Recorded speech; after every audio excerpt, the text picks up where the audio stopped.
En Europe, mais aussi dans le monde, on ne peut nier la présence de plus en plus significative de l'extrême droite. Grâce aux réseaux sociaux, son discours a évidemment gagné du terrain, son idéologie s'est affûtée et séparée de nouveaux habits pour coller à son époque. Mais n'est-elle pas fondamentalement restée fidèle à ce qu'elle a toujours été? On se pose la question ce soir dans Libre Ensemble. Libre Ensemble, Catherine Ax, Jacques Nizan.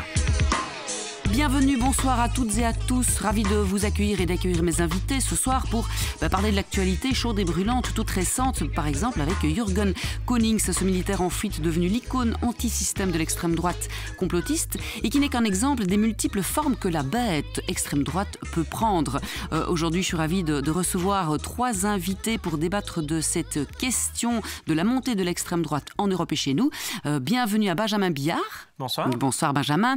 Vous êtes docteur en sciences politiques, chargé de recherche au CRISP, le Centre de recherche et d'information sociopolitique. Vous avez dirigé et rédigé plusieurs études sur l'extrême droite en Europe occidentale depuis 2004, nous allons le voir. Il y a aussi Lionel Rubin. Bonsoir Lionel. Bonsoir. Vous êtes chargé de projet pour la cellule études et stratégies du Centre d'action laïque et avec votre collègue François Fink, vous avez créé un site internet, une carte faisant l'état de santé et l'état des lieux de l'extrême droite chez nous en Europe. Et Philippe Évrard. Bonsoir Philippe. Bonsoir. Vous êtes directeur des Territoires de la mémoire à Liège, un centre d'éducation à la résistance et à la citoyenneté créé par d'anciens prisonniers politiques rescapés de camps nazis et qui effectue depuis de nombreuses années un travail de mémoire remarquable auprès des enfants, des jeunes et des adultes. Première question à vous, Benjamin Billard. On va commencer par un état des lieux, justement, et ce visage de l'extrême droite qui aurait changé, mais avec une idéologie qui derrière reste la même depuis la Révolution française, en quelque sorte. Refus des valeurs égalitaires, pensée anti-lumière, anti-droit humain universel, complotisme. Elle a juste muté. Et aujourd'hui, on le voit avec les fans de Jürgen, qui abordent des pancartes accusant les politiciens corrompus et les médias menteurs, vieux discours remis à la sauce crise Covid. Vous dites que l'extrême droite, Benjamin, peut être multiforme, protéiforme, elle peut être néo-nazie, national-populiste, eurosceptique, traditionnaliste, intégriste religieuse, ou enfin relevant du gramscisme de droite, en référence à Antonio Gramsci, philosophe politique italien du début du XXe siècle, fondateur du Parti communiste italien. Aujourd'hui, quand on étudie l'extrême droite, qu'est-ce qu'on peut en dire? Beaucoup de choses, mais en résumé. Beaucoup de choses, et je dirais d'ailleurs qu'on étudie plutôt les extrêmes droites, dans le sens où l'extrême droite partisane a certes, en tout cas en partie, évolué. Les principaux, les majeures partis d'extrême droite que l'on rencontre en Europe occidentale, centrale et orientale tentent de se normaliser ces dernières années, depuis je dirais une vingtaine d'années, à partir de la fin des années 90, où ils tentent de se légitimer pour gagner accès au pouvoir, exercer une influence directe sur la fabrique des politiques publiques. Mais l'extrême droite ne se limite pas aux partis politiques, bien sûr. On retrouve des individus isolés parfois, ou qui paraissent isolés, qui tentent de passer à l'action. Et là, je fais bien sûr référence à Jürgen Konings en lien avec l'actualité, bien sûr, mais des organisations d'extrême droite. Il y a quelques mois, l'organisation française Génération Identitaire a été dissoute sur décision du gouvernement français. On peut penser à Skilden-Vrienden, aujourd'hui en Belgique aussi. Organisation d'ailleurs que certains souhaiteraient voir dissoute également sur la base de la loi de 1934. Donc l'extrême droite ou les extrêmes droites sont effectivement particulièrement variées, avec des objectifs tantôt de conquête du pouvoir, d'exercice du pouvoir, et d'un autre côté, plutôt d'un exercice d'une influence sur le pouvoir, à travers, par exemple, des actions choc réalisées sur le terrain. Et alors, pourquoi est-ce que ces groupes d'extrême droite, comme vous le dites, plus que des partis même, portent un discours qui tombe bien dans les oreilles de certains? On le voit, Jürgen Konings a du soutien autour de lui. Une page Facebook qui a été fermée il y a quelques jours, mais qui affichait 44 000 participants quand même. Donc, qu'est-ce qui tombe bien dans l'oreille aujourd'hui et que l'extrême droite utilise? Alors, il y a plusieurs éléments, mais je pense que l'élément principal, sans doute, c'est le fait que Jürgen Konings incarne d'une certaine manière, c'est ce qu'il souhaite en tout cas, la résistance face à ce qu'ils appellent le nouvel ordre mondial, face à, d'une certaine manière, une élite qui serait occupée à instaurer ses propres règles dans la société. C'est finalement à toutes les personnes qui ont perdu confiance à l'égard du fonctionnement de la démocratie, des représentants, de la démocratie représentative en soi, en réalité, que l'extrême droite s'adresse. Et donc, effectivement, aujourd'hui, derrière Jürgen Konings, il y a toutes ces personnes qui sont méfiantes non seulement à l'égard des décisions qui ont été adoptées dans le cadre de cette crise sanitaire, mais c'est déjà antérieur à cette crise sanitaire, mais aussi à l'égard de celles et ceux qui prennent ces décisions. Rappelons que le Vlaams Belang a beaucoup surfé sur cela, notamment au mois de septembre, lorsqu'il s'opposait à la formation du gouvernement fédéral actuel, le gouvernement De Croo, en prétendant qu'il n'est pas légitime parce qu'il ne bénéficie pas d'une majorité au sein du groupe linguistique néerlandais. Tout ça, évidemment, fait écho au sein d'une partie de la population qui ne se sent pas représentée et qui donc, je dirais, est caractérisée par une méfiance de plus en plus importante à l'égard des gouvernants. Bon, la crise Covid a aidé évidemment tous ces discours, cette récupération.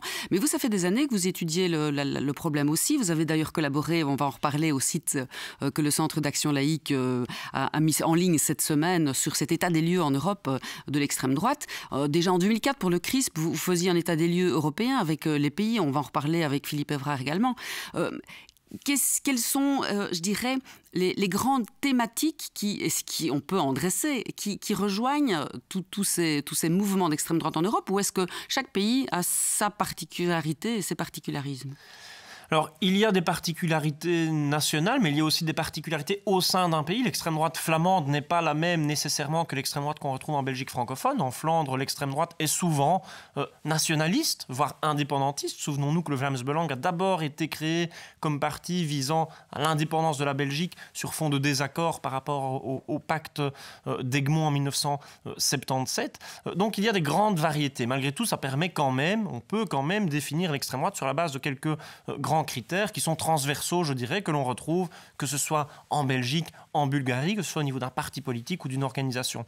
Peut-être rapidement ces trois critères. Le premier, c'est un inégalitarisme de fait. L'extrême droite considère qu'il existe différentes races, différentes civilisations, différentes cultures qui ne sont pas égales les unes par rapport aux autres.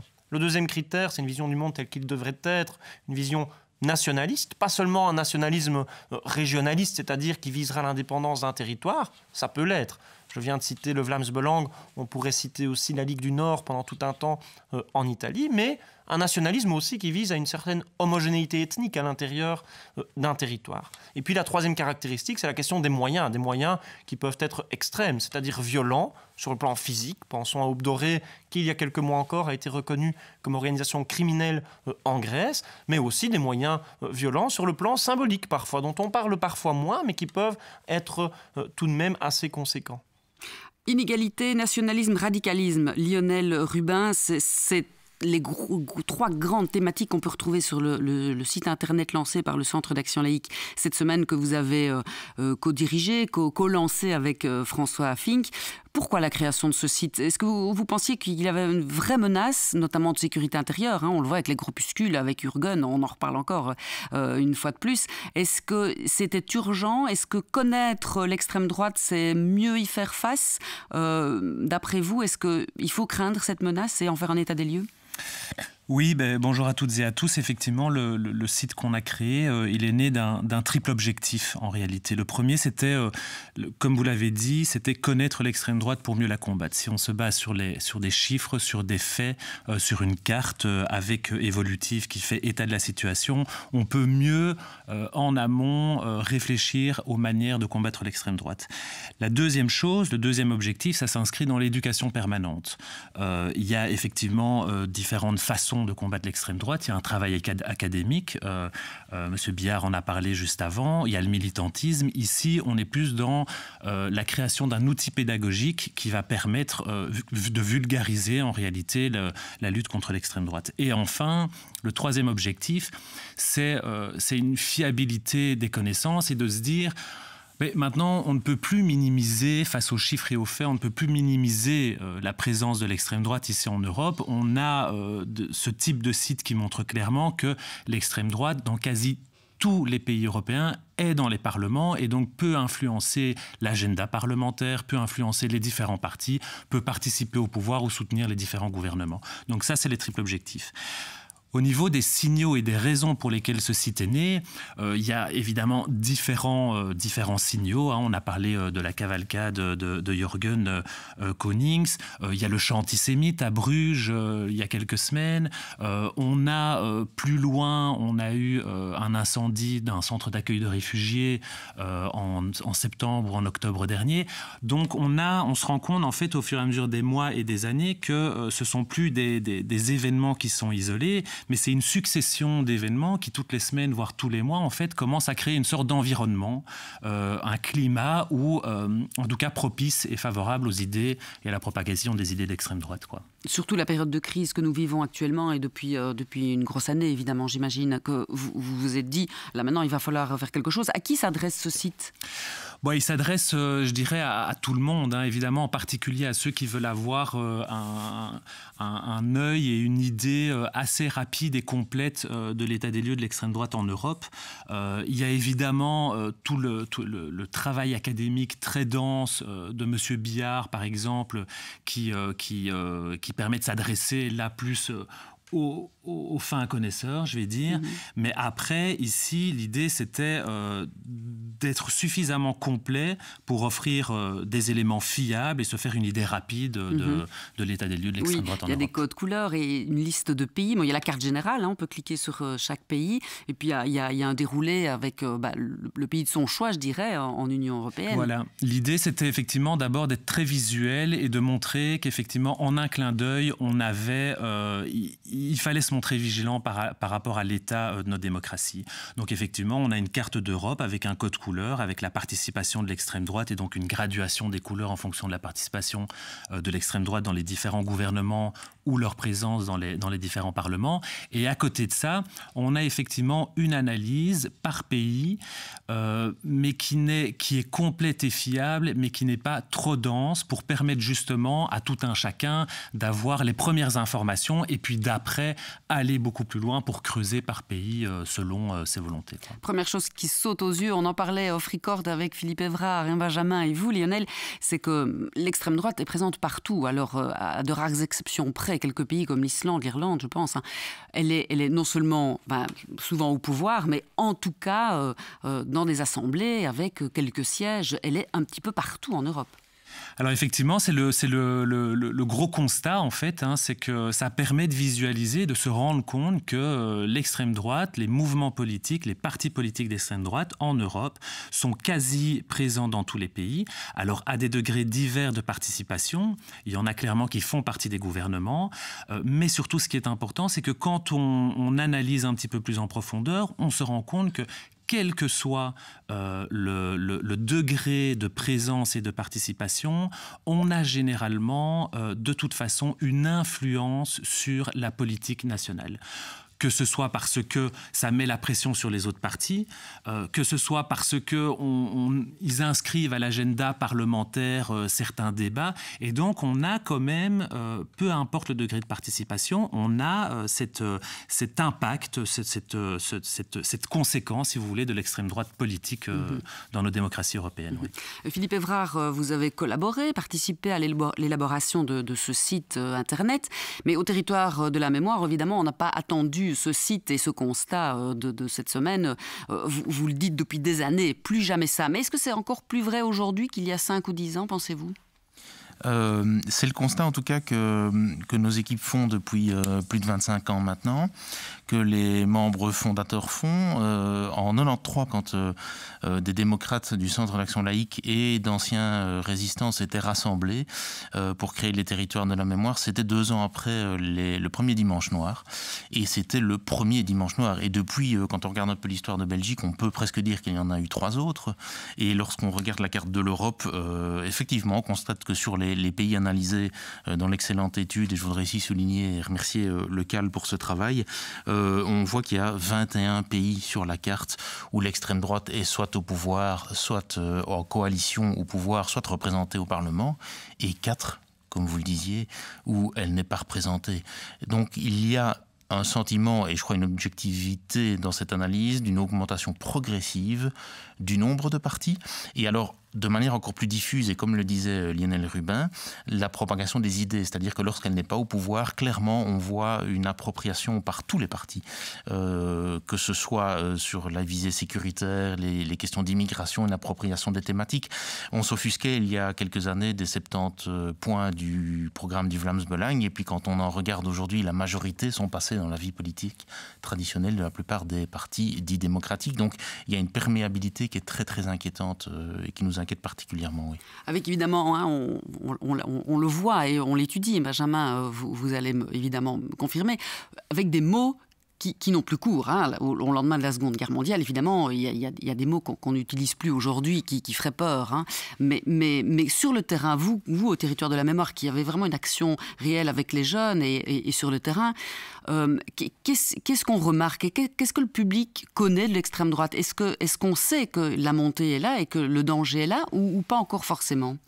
Alors, deux choses. La première, c'est la question du travail de mémoire. Donc, combattre l'extrême droite et résister au danger et à la propagation des idées liberticides, ça passe par un travail de mémoire. Travail de mémoire, ça se distingue un peu du devoir de mémoire, dans le sens où il y a un lien permanent qui est fait avec l'actualité pour questionner, pour décoder, certes pour éviter de reproduire les erreurs du passé, mais pour comprendre et décoder ce qui nous entoure. Et là, un élément très important, c'est que Hitler, pour beaucoup des jeunes qui viennent visiter l'exposition Plus jamais ça, parcours dans les camps nazis pour résister aujourd'hui, Hitler ne devient plus qu'un nom, puisque les passeurs de mémoire, les anciens résistants ont disparu. Il n'y a plus de paroles directes, de témoignages directs. Et puis, on voit aussi, par exemple, dans l'enseignement secondaire professionnel, la Seconde Guerre mondiale n'est plus un point traité de manière obligatoire dans le cursus. Et donc cette histoire s'éloigne. Alors c'est tout le travail des territoires qui en ont pris conscience il y a 25 ans pour exister, mais c'est un premier point d'attention pour les jeunes. La deuxième, c'est qu'effectivement, on a la sensation lors des débriefings du parcours, et on accueille environ 15 000 personnes par an dans l'exposition, dont une majorité de jeunes, on a la sensation qu'il n'y a pas la perception du danger. Donc il y a une analyse, on peut dire est-ce qu'elle est juste ou pas, peu me nous importe, mais que les invités partagent aujourd'hui, c'est un désenchantement par rapport à la politique, une inquiétude, une sensation de ne pas être écouté. Et certes, on peut trouver 40 000 raisons à ça, mais il faut en être conscient, et je pense que c'est aussi une marche démocratique qui est un peu inéluctable malheureusement. Mais par contre, je pense que lorsque les jeunes portent ce discours, tout le monde, je ne veux pas stigmatiser, mais là on parle du parcours et la question portée là-dessus, effectivement il y a peu de perception du rapport de force qui s'établit. C'est-à-dire que quand on reprend les trois critères que Benjamin énonçait tout à l'heure, inégalité, nationalisme et radicalisme, dans les trois cas, il y a un rapport de force et une sensation de supériorité. Alors l'inégalité, c'est penser à terme que sa culture soit le genre dont on est porteur, etc., est supérieur à l'autre. Ça peut être le sentiment de supériorité par une peur initiale ou par une volonté de domination, mais dans les deux cas, en tout cas, il y a un sentiment qui apparaît. Le nationalisme, c'est toujours en définissant un ennemi extérieur et donc en pensant que notre nation doit être soit supérieure, soit doit être défendue. Donc dans tous les cas, il y a encore un rapport de domination. Et alors le radicalisme, celui-là, c'est un critère de forme et je trouve qu'il est très intéressant, particulièrement lorsqu'on est laïque, qu'on cherche à développer l'esprit critique, la culture du dialogue et la qualité des débats. C'est que dans le radicalisme, on retrouve une certitude de son point de vue, qui laisse très peu de place au doute, qui, comme le dit le plan d'action d'ailleurs du Centre d'action laïque, ne permet plus la tenue de débats sereins. Et on constate souvent que dans les formes radicales, et là l'extrême droite en est vraiment la plus porteuse, il y a une forme de déshumanisation de l'autre. Il y a une certitude que le point de vue est correct, et l'autre devient le représentant d'une institution, d'un pouvoir qu'il faut abattre. Donc il n'y a même plus une capacité de dialoguer entre êtres humains. Et là, donc ces rapports de force, ces rapports de violence, on a l'impression que nos publics n'en perçoivent pas toujours la réalité qui se cache derrière les discours. Et la portée, et malheureusement l'exemple que l'on vit pour l'instant avec Jürgen Konings. Voilà, il faut que l'actualité nous remonte au visage pour...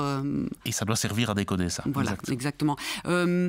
Benjamin, quand Philippe Evrard parle d'inégalité, nationalisme, radicalisme, est-ce que pour vous, il y a une des formes plus importantes que l'autre, un de ces éléments plus forts que l'autre, ou en fonction des pays, ça peut changer? Ce qui est assez étonnant, c'est qu'on analyse par exemple que l'Irlande ou l'Islande sont de bons élèves en matière de non-montée d'extrême droite, j'ai envie de dire, et pourtant les facteurs de propagande populiste, complotiste et autres sont là. Hein. Il y a quand même un impact particulièrement fort de la crise de 2008, une perte de confiance envers le système politique, une vague d'immigration.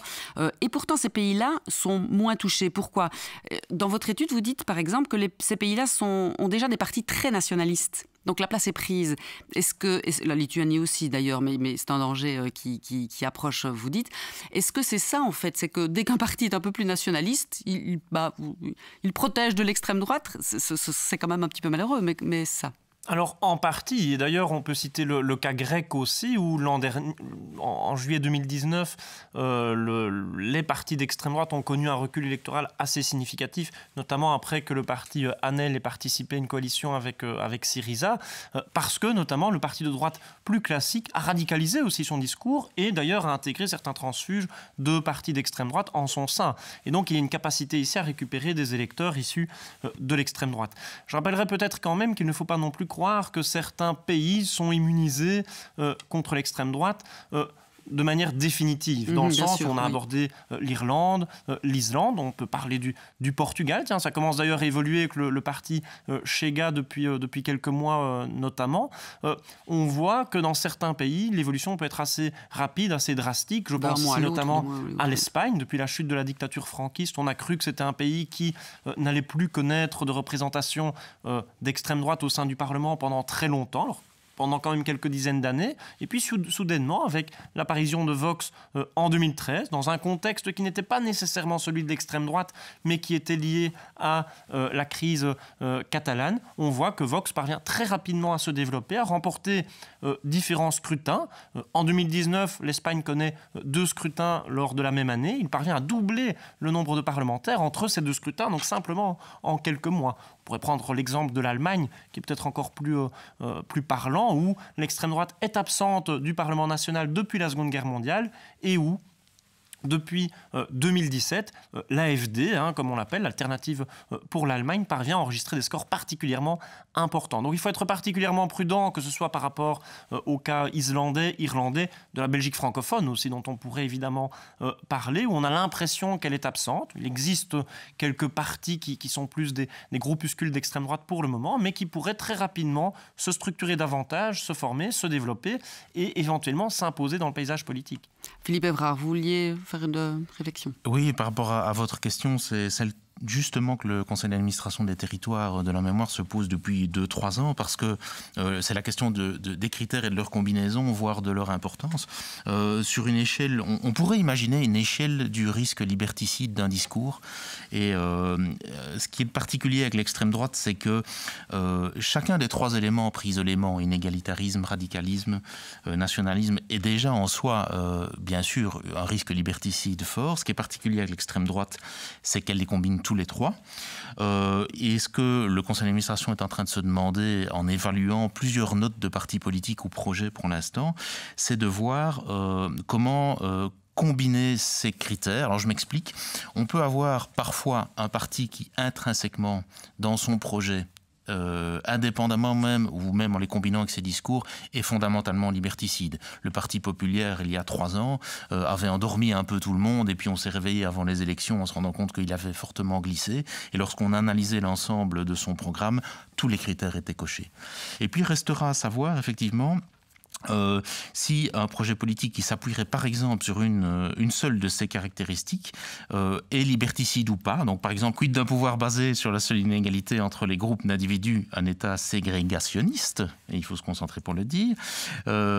Quid d'un État basé sur un nationalisme fort, un État nationaliste, on en parlait, mais aussi sur une vision radicale. Et là, on est dans les États dictatoriaux, totalitaires, quelle que soit l'idéologie politique qui a nourri leur situation. Donc cette grille est vraiment pour nous un guide, et pour le moment nous sommes en train d'analyser le programme de la NVA, et c'est ça livre aussi, mais on a un conseil d'administration en juin, des premières analyses très très très intéressantes et très fines, a priori.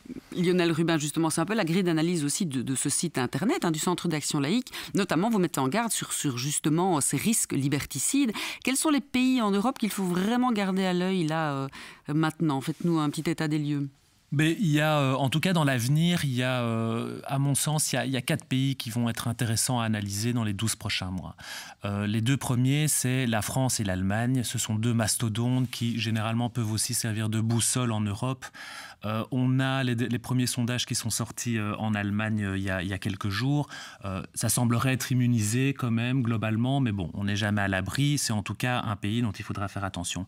La France est super intéressant parce qu'on va voir si elle va franchir le pas de l'extrême droite avec un terrain finalement qui est assez favorable, une gauche inexistante maintenant, un président Emmanuel Macron qui ne reçoit pas l'assentiment de la population parce qu'il est identifié à la pandémie et aux gilets jaunes, et donc en termes de contestation, il peut évidemment subir tout ça, et donc ça pourrait laisser le champ à l'extrême droite. Donc il va falloir vérifier si la France va sauter le pas, ça peut être intéressant.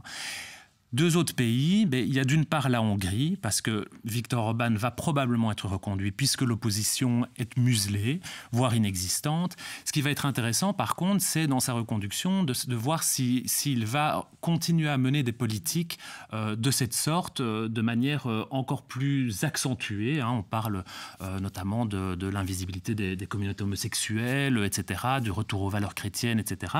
Donc tout ça, ça va être assez intéressant. Le droit des femmes, évidemment. La lutte contre l'immigration, etc. Et alors, un dernier pays qui me semble assez symbolique aussi, c'est la Suède. Pourquoi ? Parce que dans quelques mois, il va y avoir de nouveau des élections nationales en Suède. Les précédentes élections en Suède, la droite traditionnelle avait refusé l'alliance avec l'extrême droite et s'était tournée vers le centre-gauche. Il y a quelques semaines, ils ont annoncé une alliance, notamment sur un projet de loi contre l'immigration avec l'extrême droite. Et ils ont annoncé une potentielle alliance pour les prochaines élections. Et donc là, ce qui va être intéressant, c'est de voir en fait l'attitude d'une droite traditionnelle et de voir le curseur qu'elle va mettre. Est-ce qu'elle va continuer à refuser l'alliance avec l'extrême droite, ou au contraire, est-ce qu'elle va se dire, cette fois-ci, on va tenter l'alliance avec l'extrême droite, on y va et on va essayer évidemment d'accéder aux responsabilités. Tout ça, vous le tenez à l'œil, vous le tiendrez à l'œil tous les 3. Il nous reste 45 secondes environ. J'aimerais le mot de la fin tout de même. C'est ardu. Comment lutter contre l'extrême droite, si ce n'est en parler? Alors, cordon sanitaire ou pas cordon sanitaire, messieurs, de 1? Et comment lutter? Porter le triangle rouge, va me dire Philippe Évrard. Et voilà, mot de la fin, qui veut? Moi, je vais effectivement embrayer, on parlait tantôt de citoyenneté, je pense qu'il y a effectivement ce focus sur la jeunesse qui est un travail constant, qu'il faut faire tout le temps. Et donc, je pense que 2 heures de philosophie et de citoyenneté, c'est en tout cas une des pistes qui va permettre de connaître les institutions, de connaître les bienfaits et les progrès de nos démocraties, d'exercer sa citoyenneté. Et je pense que c'est essentiel, c'est en tout cas une des pistes de solution. Une deuxième, c'est effectivement affronter. Maintenant, il faut affronter ce discours de l'extrême droite. Il ne faut pas le mettre sous cloche, il faut aller sur le terrain. Les politiques doivent aller sur le terrain. Nous, dans nos cercles d'amis, le vendredi soir avec les copains, il faut maintenant ne rien laisser passer. L'extrême droite, elle est présente, les idées sont banalisées, parfois légitimées, et donc il faut effectivement faire ce travail harassant, continu de lutte contre les idées d'extrême droite. Philippe Évrard? Oui, je voudrais dire qu'on n'a pas toujours les moyens ou l'envie de s'engager dans des longues discussions parfois houleuses. Il faut le faire, mais on n'est pas tous en capacité de le faire ou d'agir sur le terrain. Et face aux discours faciles, haineux, racistes, sexistes ou liberticides, parfois, comme sur les réseaux sociaux, marquer simplement un stop, je ne suis pas d'accord et je suis incapable de t'argumenter pourquoi, mais ce ne sont pas mes valeurs dont tu parles là, stop, ça peut être suffisant et notamment porter le triangle rouge, ça permet discrètement, parce que c'est un petit pins, de dire aussi qu'on a une désapprobation par rapport à ce type d'idées, effectivement. Très bien. Benjamin Billard, mot de la fin. Je pense que questionner l'efficacité de différents outils, vous avez cité le cordon sanitaire, on peut parler des cordons sanitaires, politique d'un côté, médiatique de l'autre, est intéressant, mais selon l'objectif poursuivi. Le cordon sanitaire médiatique est efficace dans la lutte contre l'organisation ou les organisations d'extrême droite, pas nécessairement vis-à-vis de l'idéologie d'extrême droite qui, elle, persiste dans la société. Il ne faudrait pas croire que l'absence d'organisation d'extrême droite structurée signifie qu'il y a une absence d'idéologie d'extrême droite, car, comme cela a été souligné d'ailleurs très justement, elle demeure influente, notamment sur celles et ceux qui prennent des décisions et qui ne sont pas nécessairement issus de l'extrême droite traditionnelle. Et moi je dirais en conclusion qu'il faut évidemment aller voir le parcours des territoires de la mémoire, plus jamais ça, à la Cité Miroir, et consulter le site conjoint créé par le Centre d'Action Laïque, mais conjoint avec les territoires de la mémoire, qui est, Lionel ? extrême-droite-europe.be. Voilà, merci à vous trois d'avoir été là.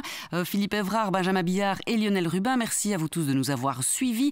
Et on se donne rendez-vous la semaine prochaine pour un autre rendez-vous de la laïcité. À très bientôt. Bonsoir, messieurs. Bonsoir. Bonsoir.